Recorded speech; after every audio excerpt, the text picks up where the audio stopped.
Labaran duniya. Labaru da dumi su babu ɓangaranci cikin gida da ƙasashen waje.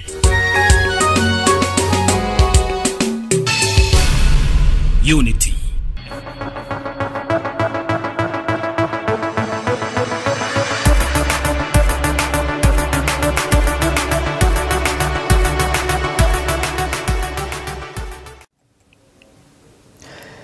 Assalamu alaikum masu kallon tashar Unity TV, barkamu da wannan lokaci da muka saba kawo muku labaran duniya. Da farko a cikin muhimman kanin su.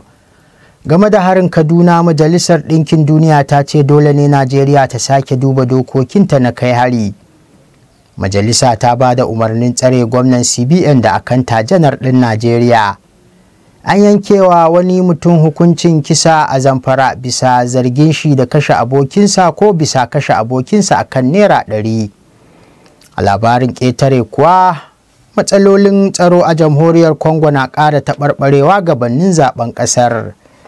Sai kuma a fagen wasanni, inda mujallar Time Magazine ta ayyana Messi a matakin gwarzon shekara.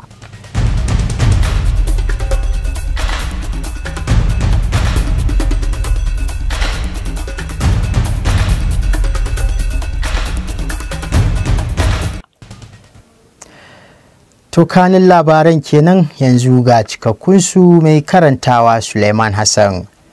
Da fatan za a yi mana aikin gafara sakamakon zuwan labaran ba a kan lokaci ba, saboda tsaiko da muka samu na na'ura. Bayan harin da ya kashe mutane 85, inda wasu rahotannin suka ce sun haura 100 tare da raunata wasu da dama a garin Tudun Biri na jihar Kaduna. Majalisar Ɗinkin Duniya ta nemi rundunar sojin Najeriya ta sake duba dokokinta na yaƙi da matsalar tsaro. Wani jirgin maras matuƙi na rundunar sojin ƙasa ta Najeriya ne da ya jefa wa mutane bam suna tsaka da bukukuwan Maulidi a yankin da ke ƙaramar hukumar Igabi ta jihar Kaduna a ranar Lahadi. Shugaban sashen yaɗa labarai na ofishin kare haƙƙin ɗan adam na Majalisar Ɗinkin Duniya, Saif Magango, ya yi tir da harin, yana mai cewa shine na baya-bayan nan daga cikin akalla 4 da suka kashe fararen hula tun a shekarar 2017.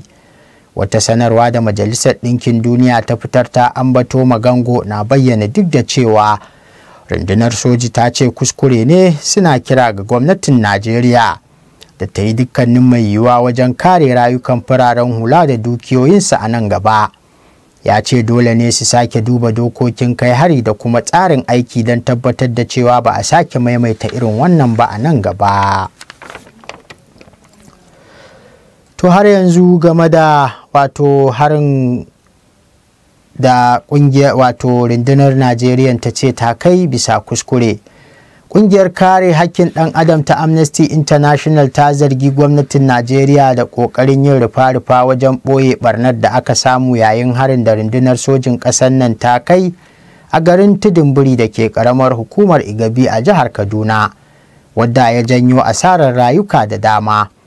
A cewar Amnesty International, bincikenta ya gano yadda aka binne sama da mutane 70 a ɗaya daga cikin kaburbura biyu da aka haƙa domin binne mutanen da suka mutu.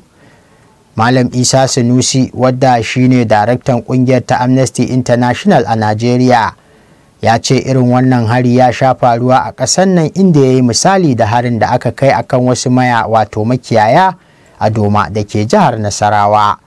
Ya ce gwamnati ta yi alkawarin bincike akan lamarin, amma har yanzu babu abin da aka ji. Amnesty ta ce ya kamata a yi bincike saboda hakan zai taimaki su kansu sojojin, sakamakon yadda suka bayyana cewa su ma ba su ji daɗin lamarin ba. Babban hafsan hafsoshin sojin Najeriya CDS Janar Christopher Musa ya bayyana dalilan da suka sa har yanzu ba a kawo ƙarshen ta'addanci ba, duk kuwa da ɗimbin kasan kasafin kuɗi da ake ware wa sojoji a duk shekara. Da yake magana a wata hira da aka yi da shi a gidan talabijin na Arise a daren ranar Laraba, Janar Musa ya ce sojoji ba su da isassun kayan aiki da za su yaƙi 'yan ta'addan, domin a duk shekara ba a bayar da dukkanin kuɗaɗen da ake warewa ɓangaren na tsaro. Ya kuma ƙara da cewa jama'ar gari da ke haɗa baki ko haɗa kai da 'yan ta'adda wajen siyo musu kayayyakin ta'addanci na ƙara kawo cikas ga ƙoƙarin da sojoji ke yi na kawo ƙarshen 'yan ta'addan.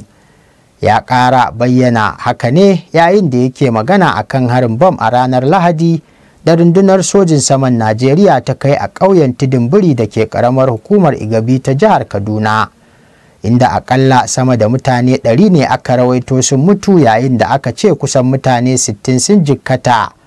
Da yake magana kan ɗimbin kuɗin da ake warewa ɓangaren tsaro amma kwalliya ba ta biyan kuɗin sabulu. Babban hafsan tsaron Najeriya ya ce akwai bambanci tsakanin abin da ake warewa a kasafi da kuma abin da ake baiwa ɓangaren na tsaro.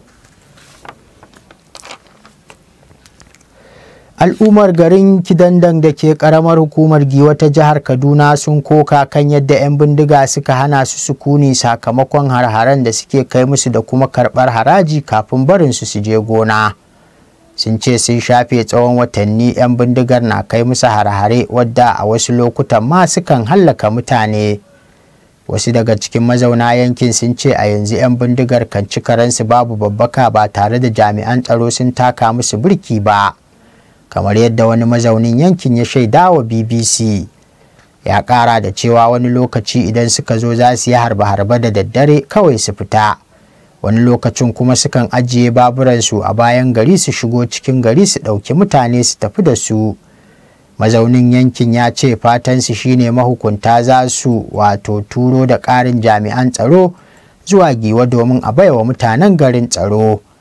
Rundunar 'yan sandan jihar Kaduna ta danganta matsalar tsaro da ake fuskanta a Giwa akan rashin samun bayanan sirri daga mazauna yankin.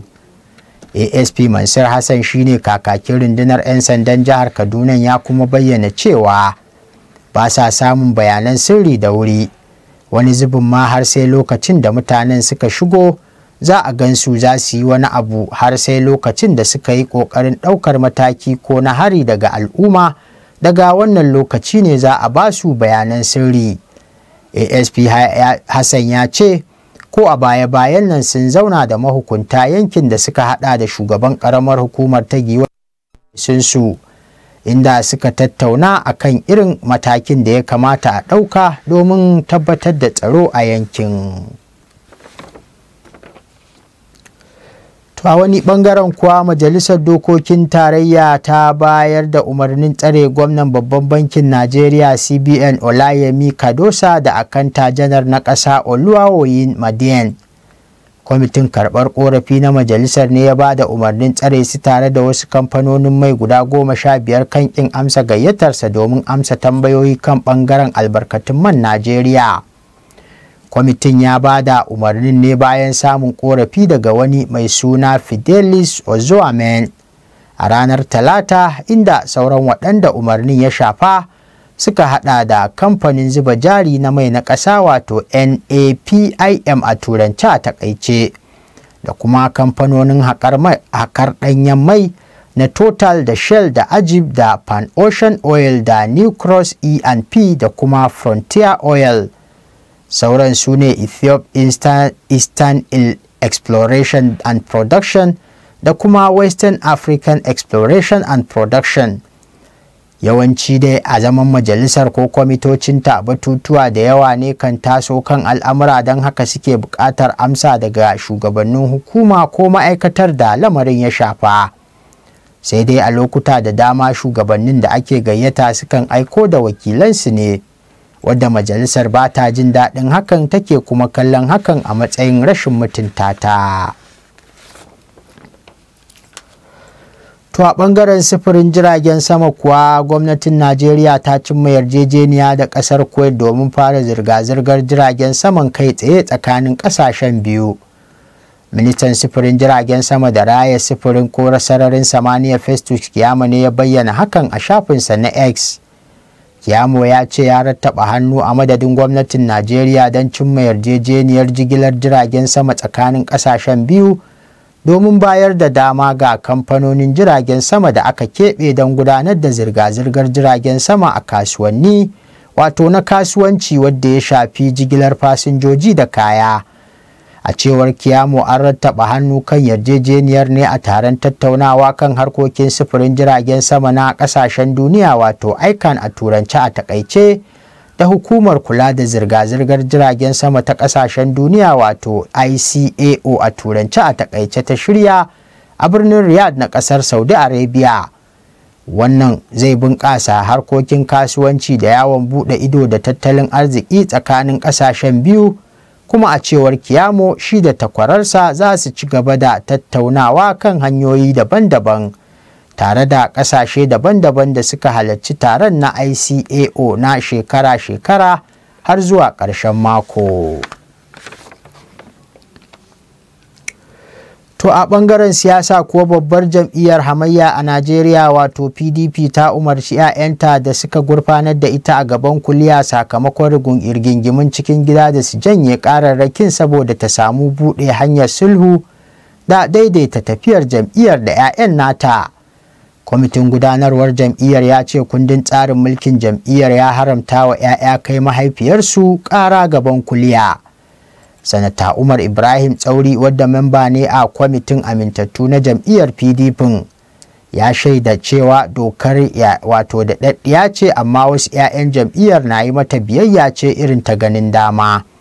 Sai dai wasu na ganin umarnin wani sabon salo ne na kama karya da tirsasa wa 'ya'yan jam'iyyar, amma Sanata Umar Tsauri ya nanata cewa wannan shine tanadin da tsarin mulki ya yi akan wannan batu kenan.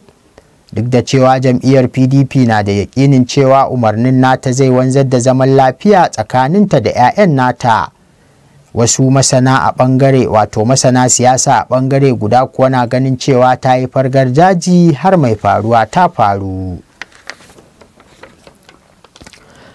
To a fannin shari'a kuwa wata babbar kotun jihar Zamfara ta yanke wa wani mai suna Anas Dahiru hukuncin kisa ta hanyar rataya bisa samunsa da laifin kashe abokinsa.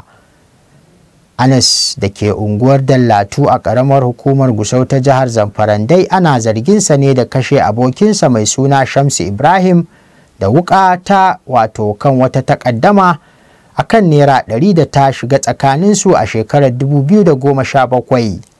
Alƙalin kotun Muktar Yushewu ya ce bayan sauraron ɓangarorin biyu kotun ta gamsu cewa Anas ya aikata laifin.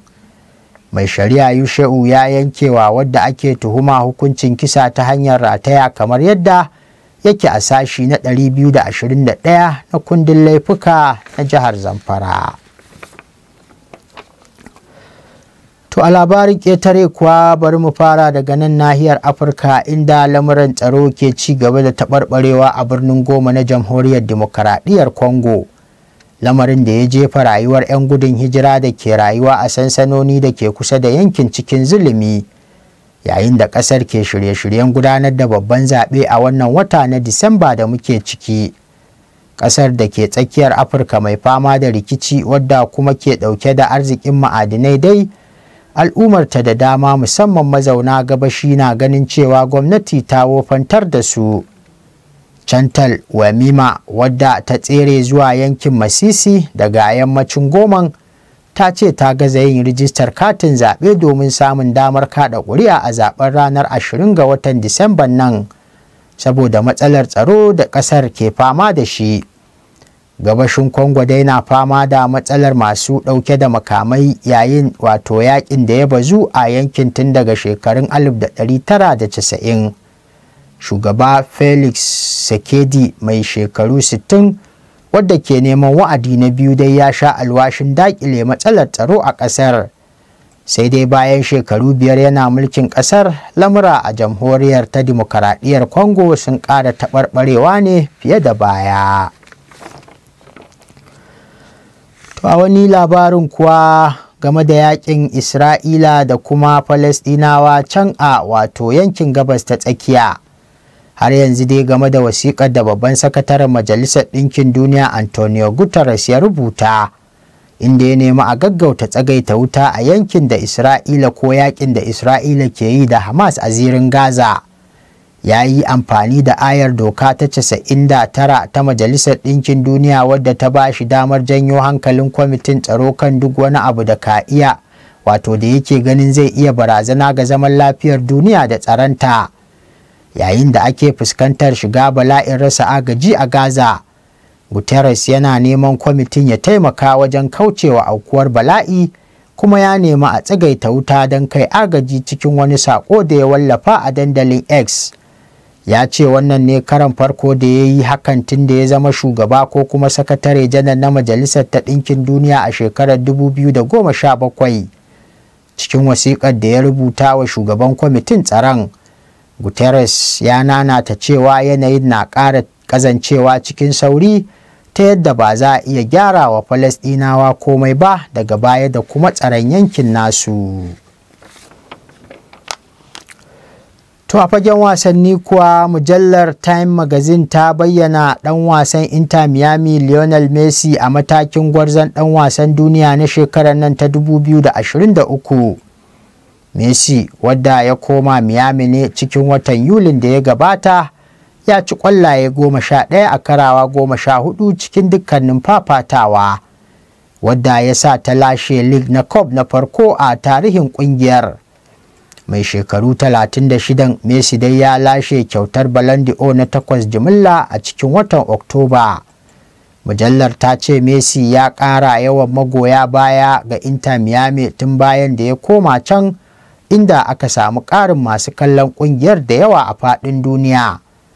Cikin waɗanda ta karrama sun haɗa da mai wasan wato malkwaɗa jiki Simone Biles, da mai linƙaya Michael Phelps, da kuma mai ƙwallon kwando LeBron James. Bayan da ya bar Paris Saint-Germain a kwantiraginsa da ya ƙare, Messi ya ce ko da yaushe yana ƙaunar komawa tsohuwar ƙungiyarsa ta Barcelona. Sai dai daga baya kuma sai aka ji shi ya koma Inter Miami mai buga wato ƙwallon Amurka na MLS bayan kaka biyun gasar Saudi Arabia da ta yi zawarcinsa. To a wani rahoton wasannin kuwa, kocin ƙungiyar ƙwallon ƙafa ta Chelsea Mauricio Pochettino ya bayyana cewa ya kamata Chelsea ta samu wani matsayi a gasar Premier zuwa yanzu, amma ba ta tsaya a matsayi na 10 ba. Pochettino ya bayyana haka ne ga manema labarai jim kaɗan bayan tashi daga wasan da ƙungiyarsa ta yi rashin nasara a hannun Manchester United da ci 2-1 a Old Trafford. Pochettino ya ƙara da cewa 'yan wasan Chelsea na buƙatar ƙara nuna ƙwazo da jajircewa domin ganin sun dawo da martabar ƙungiyar a idon duniya. Daga ƙarshe, Pochettino ya yi fatan dawowar 'yan wasan ƙungiyar da ke jinya cikin lokaci domin ci gaba da taka leda. To waɗannan tagwayen rahotanni na wasanni su suka kawo mu ƙarshen labaran da muka yi wa mai kallo tanadi a daidai wannan lokaci daga nan tashar Unity TV da ke birnin Jos ɗin jihar Plateau a tsakiyar arewacin tarayyar Najeriya. Amma kamar yadda muka saba tunatar da ku, za a iya ci gaba da bibiyar ƙayatattun shirye-shiryenmu domin kallon su a kafafenmu na sada zumunta da suka hada da Facebook, Twitter, Instagram, YouTube da sauransu duk at Unity FM TV. Yanzu a madadin kowa da kowa, musamman injiniyar da ya tsayewa irin ta mai daka wajen tabbatar da zuwan labaran kan kwalbar talabijin da wayoyin hannunku, Awwal Ibrahim GSM, da kuma ɗaliba mai neman sanin makamar aiki Malama Firdausi. Ni Suleiman Hassan da na tace na karanto muku labaran nake mana fatan alheri. Mu kasance lafiya. Labaran duniya, labaru da dumi-dumin su, babu ɓangaranci, cikin gida da ƙasashen waje.